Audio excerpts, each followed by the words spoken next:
Ancient Inheritance Season 4 is coming up very soon, so here's a primer video to help you get ready. In this video I'll cover some basic tips and tricks on how to maximize your Ancient Inheritance experience and help you and your guild get the most out of this event. Now there's a lot to cover, so I'll break this down into sections. First, qualifications and what's new with the event. Second, preparation and gearing. Third, how to get the best start on day 1. And 4, guild organization for those active guilds who really want to min-max the experience. So first, eligibility requirements. In order for a guild to start Ancient Inheritance, you must have 16 or more members, and those members all have to be rank 40 or above. Now, if you're below rank 40, you'll be able to participate along with the rest of your guild as soon as you hit rank 40. If your guild only has 16 members and somebody bails on you and you drop below 16, you're still good. You'll be able to continue and complete the entire season. Once you're in, you're in. It's just a start requirement, not a maintain requirement. Any guild member who leaves their guild in the middle of Ancient Inheritance will have all of their stuff taken away. Their progress and exchange currencies are reset. Well, you'll keep your drops and gear, of course, the stuff that you purchased with your exchange currency, but the currency itself will be reset. Basically, it's like starting over day 1 in your brand new guild. Now lastly, defeating a boss monster in a different guild will not award you multiple gear drops. So no jumping to a second guild in an attempt to get a gear drop a second time. It won't work. As for what's new this year, only a couple of things have changed. One, the teleportation megalith screen will have a zoom in and zoom out button that will let you be able to see more of the map so you can tell which teleporter is which, and thank God for that. It was always kind of guesswork figuring out which teleporter was the one you were trying to get. And also the fog of war effect, which is their fancy verbiage for having a black background with a slightly less black landmass screen, is going to be lightened, so it should be easier to tell where you are on the map so that you can teleport with a little more confidence and not waste provisions. The other things they're changing is pretty significant. The number of ancient dream shards, which is your currency for buying from the shop, that you get from treasure chests, they're decreasing it. Have no idea by how much, won't know until we see people actually play. And the number of ancient dream shards you get when you defeat normal monsters is going to be increased. So they realize we're all avoiding the normal mobs, and they're trying to change that so we actually engage and do some of the normal mob fights by getting us better rewards from that and taking some of the rewards away from treasure chests. The amount of exploration EXP that you get when moving around, they're also decreasing that. We don't know how much. Again, I won't know by how much until we see people move around, but this might affect which relic you select at the beginning, so I'll try to post in the description of the video my opinions on whether or not you should stick with the exploration EXP boosting artifacts or switch over to maybe the journal artifact as soon as I've got some answers to that. And they're also changing the usage limit on the golden kettle to 3, and the number of ancient dream shards that you acquire from this relic is going to be increased, so they're making that relic a little bit more valuable as well. Now the big reason that everybody wants to do Ancient Inheritance is the 88 gear, and this season they've got some really nice gear. They've gone with a lifesteal set with boots and rings that are the Unity style sets. The substats are almost perfect on all the pieces, and this gear usually rolls very well. It's kind of hard to break these pieces. They're very nice to get. Now, speaking of gear, let's talk about preparation for Ancient Inheritance. You're going to want to specialize in 1 or 2 classes. More than that's kind of a waste. You don't want to be a jack of all trades, master of none in this. You want to specialize in one class and drive it home. In Ancient Inheritance, the units you take in, it doesn't matter if they're leveled. It doesn't matter if they have Mola or if they're even awakened. Any unit you take in, it can be a brand new unit you just pulled and haven't done a thing to it. It will be treated as a level 60 6-star unit that's max awakened and plus 15 on Mola. They give it everything while you're inside of Ancient Inheritance. Even the gear doesn't matter that much. The sets matter, but the stats on the gear don't matter as much. I'm told it's roughly a 10-to-1 ratio. So if, for example, your boots have 40 speed main stat, you're going to get 4 speed for your character. If you've got 70% crit damage on your necklace, you're going to get 7% crit damage. That 10 speed substat's only adding 1 speed to your unit, so you don't have to worry about gear so much, but you do want to focus on the sets. You get the full benefit from the sets. So Lifesteal set is really good for this, as it'll give self-sustain to your units. Counter set is always nice. Rage set is fantastic because you're usually putting debuffs on people, and that rage set, the damage will just continue to scale and scale and scale. Speed set is also really good because the speed bonus will continue to increase as your units level up. So really consider the sets more than the substats. Not that the substats don't matter, but don't worry about that. I mean, look at this Ken and this Khawazu. Check out the boots on this Ken, and look at this level 60 necklace on Khawazu. This is not gear that you could ever use anywhere else in the game, but in Ancient Inheritance, it's perfectly fine because the substats don't matter. It's on there to give me the pen and to give me the rage set bonus. Now, artifacts will have their stats scaled down a little bit, so the attack and HP bonus you get from the artifact, that will be cut down probably down to 10% of its original value as well, but you still get the full effect of the artifact. So you want to look at good artifacts. For example, on warriors, you could use Jacko's symbol. If you want to use Symbol of Unity on anybody, it gives you great damage bonuses. And then artifacts like Sigurd's Scythe, the Merciless Glutton, will give you the full effect of those artifacts. The utility artifacts are very, very helpful. Look for things like Midnight Bloom early on to help supplement your crit chance, because early on your crit chance is going to be low. By the time you progress a bit on your leveling, you can ditch that artifact for more useful ones like Bloodstone or Nostalgic Music Box, Cradle of Life, Card of Small Miracles, Draco Plate, and especially debuff landing artifacts like Cradle of Life and Junkyard Dog. Oh, and a good rule of thumb is artifacts that can do damage increasing skills like Miss Confile and Song of Stars are worth their weight in gold. Now let's talk a little bit about your day one experience. When you jump into Ancient Inheritance, you'll be faced with a screen that lets you choose one of 3 starting relics, and this is important. These relics can't be swapped out or changed later, so you want to pick one with a good start. These are, in my opinion, the 3 best relics in the game. Like I said, check the description before you actually jump into Ancient Inheritance on Monday, because the impact on moving exploration experience might change my opinion on some of these, but right now, in my opinion, Wanderer's Pipe is by far and away the best artifact, because just by passively moving around in the game, you increase your experience earned by 50%, and that's huge. Now, they said they're reducing the amount of experience you earn from moving around, but they didn't say by how much. If it's only like 5 or 10%, this is still the best artifact. If they cut it in half, then it's not going to be that good anymore. The second best, and it's a close second, is the Exploration Journal. When you use any object, your Exploration EXP is increased by 50. This is especially good by opening up the EXP tomes. You get substantially more experience using those tomes, but you have to waste provisions opening them to get the experience, so it's not as good as just the passive, hey, I get it just by moving around pipe.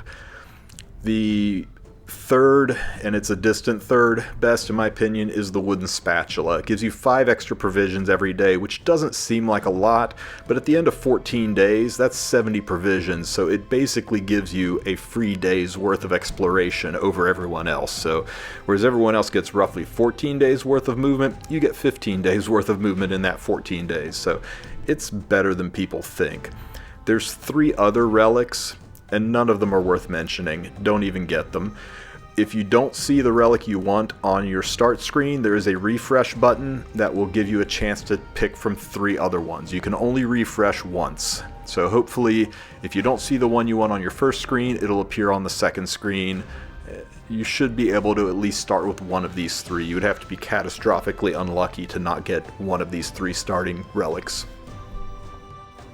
Now, to level up your units, Ancient Inheritance has its own leveling system, and as you explore, you gain experience within Ancient Inheritance, and it gives you enhancement tokens. And these tokens you can spend to boost your unit's levels. Now, you can also get these tokens through loot drops in the game, and there's also artificial ways to boost your levels. For example, certain relics and statues you can use to boost your unit's levels. So again, I want to reiterate, it's important to focus these tokens into just a couple of classes, typically Soul Weavers and then whatever other class you want to specialize in. Warriors and Rangers are probably by far the strongest class. They have the most diverse units and capabilities in the game, and some of the better artifacts. Knights have a very niche use where they're extremely good against certain mini-bosses. They can actually be used to full clear some mini-bosses, but they lack the depth of debuffs and sustainability to handle the end boss fights as well. In fact, if you're really trying to min-max, you might want to have a couple people in your guild run Knights, but the bulk of the people should probably run Rangers and Warriors, with the second class being Soul Weavers. Thieves are difficult to run. They do have some really good classes, and you can make some good things happen with Thieves, but in my opinion it's probably one of the weaker classes, and I would recommend against it, though I'm sure some people in the comment section will tell me about how great their run was with Thieves, so everybody can choose and pick their poison with this. As long as you focus all of your leveling into Soul Weavers plus 1 or 2 other classes, you should be good to go. Now, when you start out, you get a limited number of units that you can draft, and I think until you're ready to do your first fight, you should only draft a couple units from each class that you're wanting to represent and leave the other ones open. That way, when you see the mechanics of the first fight you've got to go up against, you have open spots to draft new units into it to be custom and ready for the fight. The last thing you want to do is draft a whole bunch of heroes only to have to withdraw them later, and the reason is because you can only withdraw 8 heroes. This doesn't reset daily or weekly, it's 8 withdrawals per season. So make sure that you only enlist the heroes you need, and then when you get to the harder levels, you are able to withdraw ones that you realize aren't working out in favor of better ones. Note that if a unit dies and you withdraw them and try to put them back in, it doesn't revive them, so no cheesing the system, and you also can't enlist dupes. If you have like 2 Sids, for example, you can't enlist both of them and hope that one doesn't die. You're not allowed to enlist duplicate heroes. As to what units to enlist, of course, much like any PvE event, it's most important to look for heroes that have good offensive kits. Kits that have attack buffs, kits that have defense breaks, kits that are debuff heavy that can lay down multiple debuffs per round, kits that have really accessible cleanses or fast strong healing or CR pushing in them. So it's too long of a list to discuss here. In the description I will put recommendations for the various classes on heroes that I think would work really well. As for team combinations and battle scenarios, those will be for later videos. I will do a series just like the prior seasons where I basically let you follow along with my walkthrough, see how I handle certain fights, and I'll do a Q&A in the comments section to allow people to discuss ways to fight and combat other mobs that I didn't get a chance to fight. For this last section, I'm going to discuss guild preparation. If you've got an active guild and you really want to squeeze Ancient Inheritance for everything it's worth, you need to be organized. A lot of the maps involve doing things like taking down 2 wardens before you can go to the priest, or taking down 4 wardens before you can go to the priest. And the best way to handle this is to arrange it so that your guild is in teams. The way we usually do it is assign 4 teams, and on floors where there's only 2 wardens to clear, we send 2 teams to one warden and 2 teams to the other warden. And then when we get to the higher floors where there's 4 wardens to clear, we send 1 team to each warden to clear it. Then we can all converge on the priest, although sometimes I break one of those teams loose, or sometimes even 2 of those teams loose, to go after the guild treasure chests. This helps you clear relatively quickly. If you have got an active guild, you want to rush floors 1 and 2 as quickly as possible.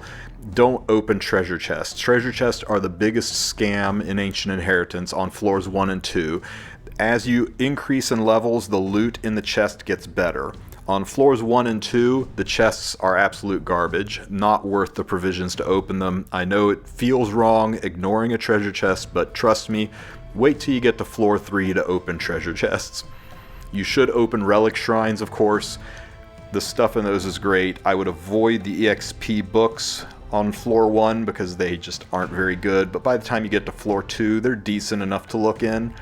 And statues, that's up to you. I think they're worth it, but it's a limit of 5 per use, so if you're really organized, try to assign who gets the statues.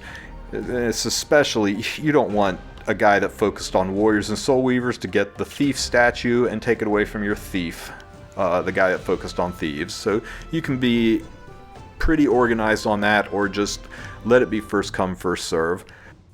Now, when you're trying to decide whether or not you need to open some of those EXP books or travel a little bit more or maybe even fight some monsters, a good rule of thumb is that you want your primary classes to be at least level 6 before you hit floor number 3, and probably at least level 9 or 10 before you hit floor number 4. Not a hard rule, but just consider that some of the big fights might be difficult for you to score well in, and your progress might be throttled by having to waste provisions doing multiple attacks on the mobs to clear if you rush too quickly. You don't want to have a whole bunch of level 3 guild members have to spend 2 days worth of provisions to kill the boss because they just don't have enough EXP to do damage. Now, in the past, you used to just have to open all the treasure chests on floor number 4 and maybe half of the treasure chests on floor number 3, and you got enough currency to buy out the entire shop. Completely ignoring the chests on floor 1 and 2. Now they're reducing the amount of shards that drop from treasure chests, but they're increasing the number of shards you get from killing normal monsters. So I think this policy of you can ignore monster fights and treasure chests on floor 1 and 2 will be fine, and on floor 3 you can ignore all the ones except the ones that are in your way, like on the path you've decided to take to the boss. Grab the chests, do the monster fights on the way there, but don't go out of your way to get loot on floor 3. And then when you get to floor 4, everybody rushes and kills the priest, and then spends the last few days treasure hunting and monster killing to get the currency they need to complete the shop. If you've only got about 3 days left and you're still on floor number 3, abandon floor 4, just finish looting floor 3, try to kill the priest, or get to floor 4 and just loot floor 4, but you don't want to miss out on the currency needed to buy out the shop. This loot management is, in my opinion, one of the biggest responsibilities of the, we'll call it the commander or general who is organizing your Ancient Inheritance experience. They need to watch the pace of the guild, how quickly you're progressing, and decide whether or not it's time to cut the cord and say, don't go after the priest, just everybody go get some loot and buy out the shop, because it's going to feel really bad to kill the priest and then nobody is able to buy the gear in the shop because you don't have the currency. So the last thing is maps. Generals will need maps. Maps will help you figure out what's the best path to take and what will get you the most efficient movement through Ancient Inheritance, where to go and who to send where. As with prior seasons, I will continue to upload maps. I'll post them in the descriptions.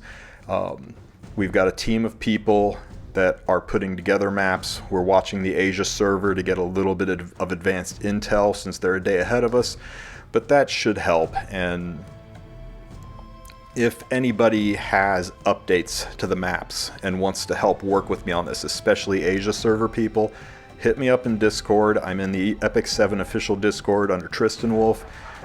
Just send me a DM and I'm more than happy to work with you to help get more accurate maps up quicker and faster. Well, I hope that helps alleviate some concerns that anybody who hasn't done this before might be having. If you have any questions about Ancient Inheritance that I didn't cover, please ask them in the comments section. And if you'd like to follow along with our daily exploration, make sure you subscribe to the channel and keep your eyes open for further Ancient Inheritance videos. Have a great one.